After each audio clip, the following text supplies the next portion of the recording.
That's also hiding the 5 civilized tribes, which is really you. And we ain't Indians either. The reason why I'm asking that is because I want to know for certain, because I'm going...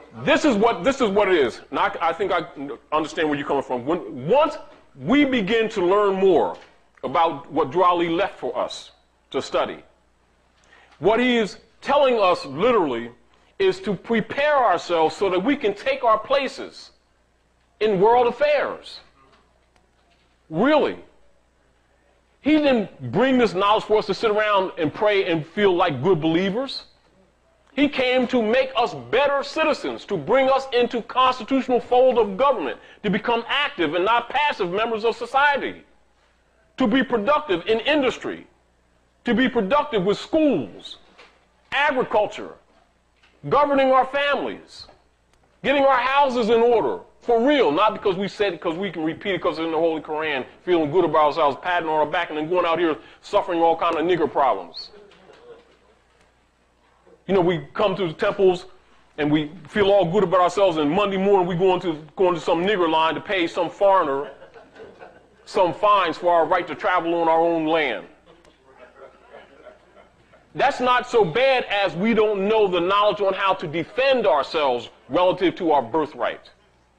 We don't recognize their obligations to us. We need to understand why Noble Drew Ali say enforce that Constitution. That's Moorish law. That Constitution is not English law. One of the games we were talking about on the way over here, one of the tricks of stealing the Moorish birthrights was to convince Moors that they had nothing to do with that Constitution. To convince Moors that that great seal that they see on that dollar bill is European.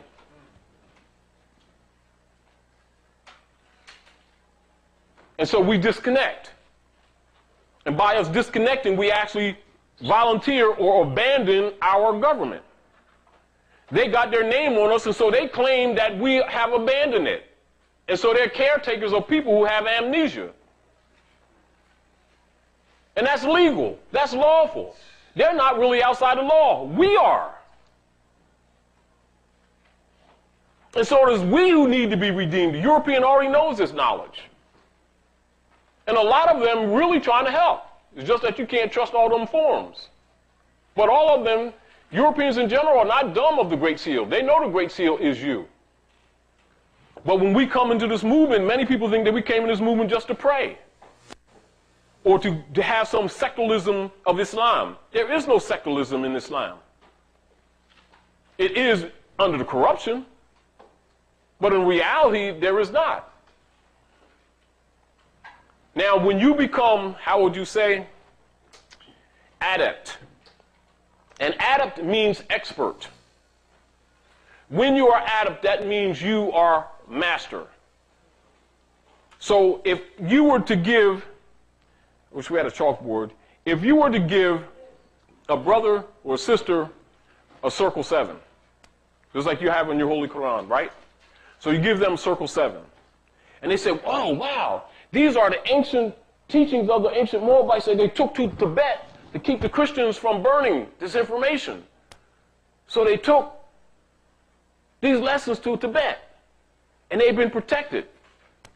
And so for years they had the wall up there in China and around Tibet, and the Crusaders couldn't get to everything. They were locked, but most of the world they got to most of the world with the Crusades, and they burned up all kinds of ancient literature. And so when people see the Quran, the Holy Quran of Moor Science Temple, those who know that they are chosen lessons from the ancient Moabite scripts. They are keys. They're not all the lessons. They're keys of ancient lessons. Is there a stand for that here? Yes, right here. Now, so if I say to you, if I come to you and I hold the Holy Quran up, and you say, oh, and I ask you what that is, and you say circle 7. Well, you recognize it because you're looking at the symbol. Am I correct? Now, if I say to you, now work it, now I'm not asking you what it is, I'm asking you to be the scientist. So then I say, well, give me the 7 thrice great principles of what that 7 represents. Then if you can't tell me what it represents, then you don't know your science. You're Moorish American, but you're not a Moorish scientist. I mean, do you understand that? Now, so the prophet said, now every temple must have a school. The reason why the prophet set it up like that, because everything cannot be taught across the temple floor. The temple is not designed for that. The temple is designed as a public relations arm to bring people into this divine and national movement. And we have a body of order in which this information is to be dispensed. But you're to have a school so that the additional information may be accommodated. The great sellout was when those who knew and were trying to undermine the prophet stole all the finance and undermined the movement in order for that not to take place, so that we would be doing this battle that we're doing right now, trying to reach out to the public and put this movement back on the front burner where it should have been generations ago. It should be common knowledge. There's nothing about Noble Drew Ali that the general public should not know like that. Whether they are in this movement or not, it should be common knowledge just like that. They should be able to run it off.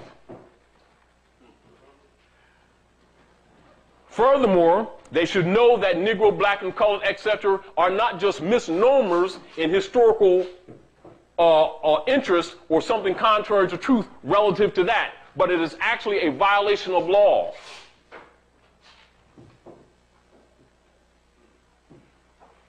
If they understood that from a lawful position, for those who know law, they would seek to correct it on their own without even knowing anything about the Moorish movement. If they knew that much, which is why you see a lot of movement taking place across this country and on the islands right now, is because there's given to them from that perspective, so they can look at this movement how they should have looked at it a long time ago and recognize it is their salvation for real, not whether they believed it or not. Because they're recognizing the existence of the corporate person, and they recognize that they have no rights in that status, and that they need to fix that. So now you come into the movement and you're given a hyphen Bey, right? Hyphen eel. So if the prophet came and he, we was at a party, right? Now I'm dressed casually because it's raining, right? So I got sneaks on. So one's a Nike and one's Adidas. Right?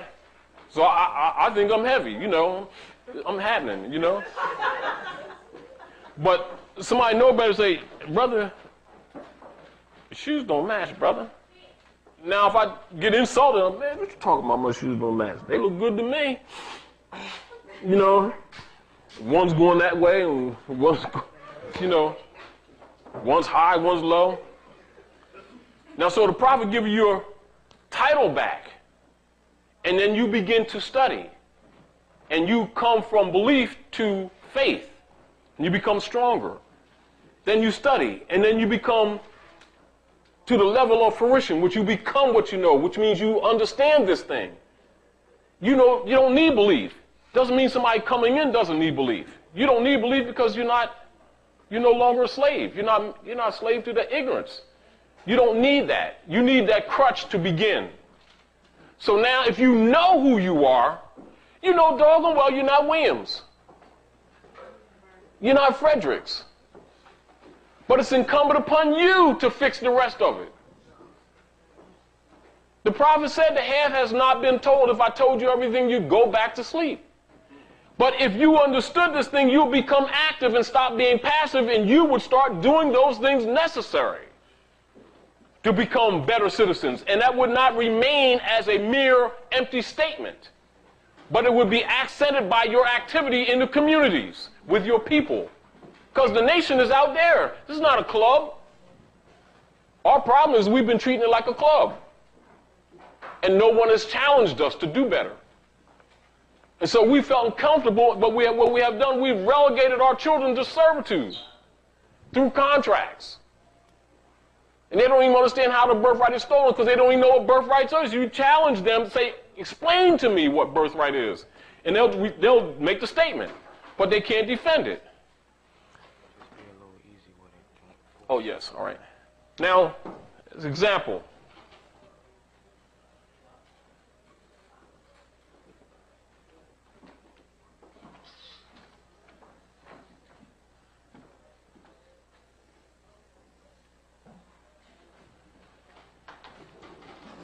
circle to study.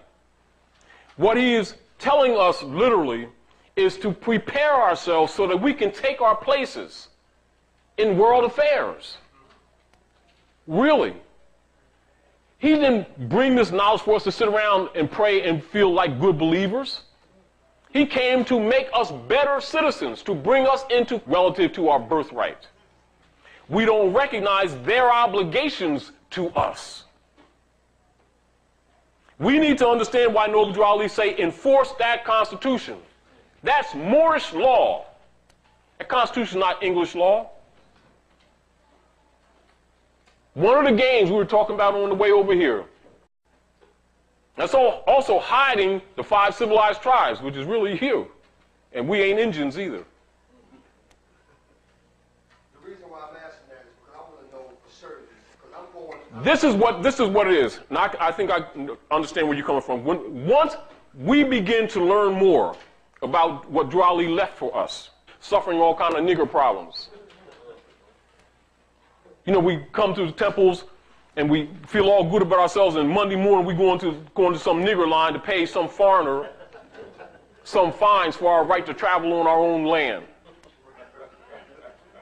That's not so bad as we don't know the knowledge on how to defend ourselves, constitutional fold of government, to become active and not passive members of society, to be productive in industry, to be productive with schools, agriculture, governing our families, getting our houses in order, for real, not because we said it because we can repeat it because it's in the Holy Quran, feeling good about ourselves, patting on our back, and then going out here